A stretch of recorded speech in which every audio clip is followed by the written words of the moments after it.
और उसको विपक्ष मुद्दा बना रही है कि आप लोगों के पास। अब हम देखो, जैसे मैं पहले जब भी बोलता था आपको कहता था कि सही समय पे हमारे उम्मीदवार आएंगे। हाईकमान ने जो परिवारवाद है और भय का जिस तरह माहौल पैदा कर रहे हैं वो हाईकमान ने पकड़ लिया है।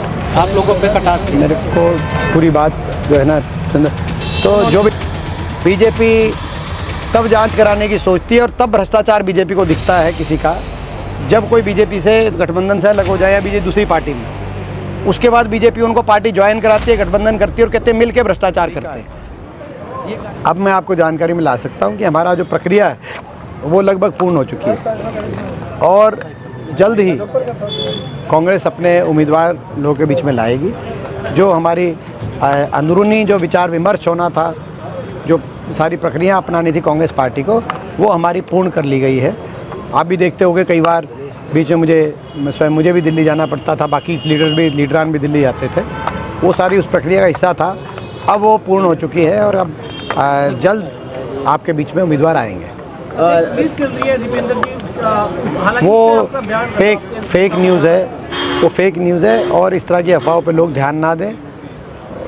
कल मनोहर लाल खट्टर यहाँ पे थे रोहतक में, तो उन्होंने कहा कि हम तो अकेले पहलवान ही मैदान में उतरे हुए हैं और विपक्ष की हिम्मत नहीं हो पा रही कि अपने प्रत्याशियों को भी मैदान में। देखिए, मैं उनको बता दूं, मैं उनको बता दूं कि वो पहलवान की बात अगर उन्होंने करी है तो दंगल में एक अकेला पहलवान कितनी उछल कूद कर ले, जब तक दूसरा पहलवान नहीं आता तब तक दंगल शुरू नहीं होता। जब दूसरा पहलवान आएगा तब दंगल शुरू होगा। अभी वो पहलवान कितना ही कोई उछल कूद करे, भाजपा के पहलवान, जब दंगल तब शुरू होगा जब दूसरा पहलवान आएगा और रेफरी सीटी बजाकर दंगल शुरू कराएगा। कांग्रेस के पहलवानों ने अपने लंगोट तैयार कर ली है। और सुनो, हाँ, कांग्रेस के पहलवानों ने अपने लंगोट हमारे जो है कांग्रेस पार्टी पूरा तैयार है, लोग तैयार, हरियाणा के लोग तैयार हैं। अब हम जा रहे हैं डोर टू डोर। मैं अब शहर की अब जैसे हम डोर टू डोर जा रहे हैं, पूरे शहरवासी दुखी हैं, रोहतक शहरवासी और पूरे प्रदेशवासी दुखी हैं। रोहतक शहर में हर प्रत्येक शहरवासी जो प्रदेश में हमारी समस्या उनसे तो दुखी है ही।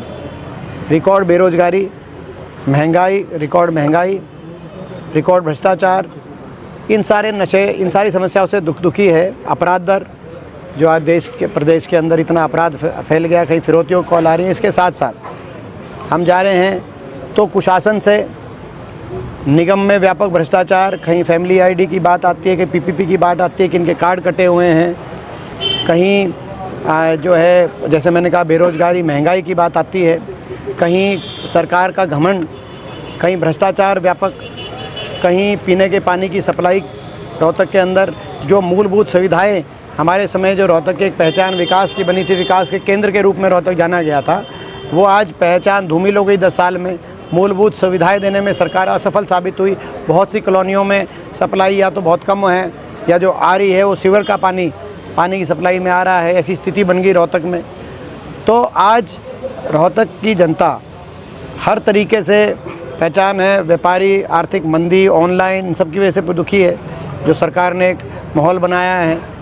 तो मैं समझता हूँ कि रोहतक की जनता व्यापक बदलाव करना चाहती है और मैं आपके माध्यम से मैं भी ये सभी से सहयोग मांगता हूँ कि सबको पता है कि हमारी नीयत काम करने की है, सब ने पहले भी देखा है। अब ये मौका है, आने वाले समय में हम रोहतक को गुड़गांव के मुकाबले में लाके हम रोहतक उठ के खड़ा हो। दिल्ली के एक तरफ, दिल्ली की दक्षिण में गुड़गांव है, पूरब में नोएडा है, तो पश्चिम में रोहतक है।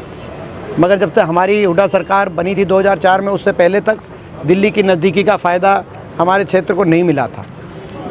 10 वर्ष बड़े परिश्रम करके रोहतक को विकास की उस मंजिल तक पहुंचाया गया कि रोहतक देश के विकास के मानचित्र पे आया था। अब वो पहचान दोबारा धूमिल हुई है। अब दोबारा से मैं सभी आपके माध्यम से सभी लोगों से ये सहयोग मांगता हूँ, आप लोगों का भी सहयोग मांगता हूँ कि रोहतक में वो पोटेंशियल है, हम रोहतक की ट्रांसफॉर्मेशन करें, रोहतक विकास के मामले में गुड़गांव के बराबर पहुँचे, ताकि हम अगली पीढ़ी को एक अच्छा भविष्य अपने रोहतक में दे पाएँ, देश के मानचित्र में विकास पे रोहतक पहुँचे और रोहतक के नतीजे के माध्यम से हरियाणा की राजनीति में भी बदलाव लाएं और हरियाणा भी विकास की पटरी पे दोबारा और खुशहाली की पटरी पे दोबारा चले, और इसीलिए सभी आप लोगों के माध्यम से सहयोग मांगें।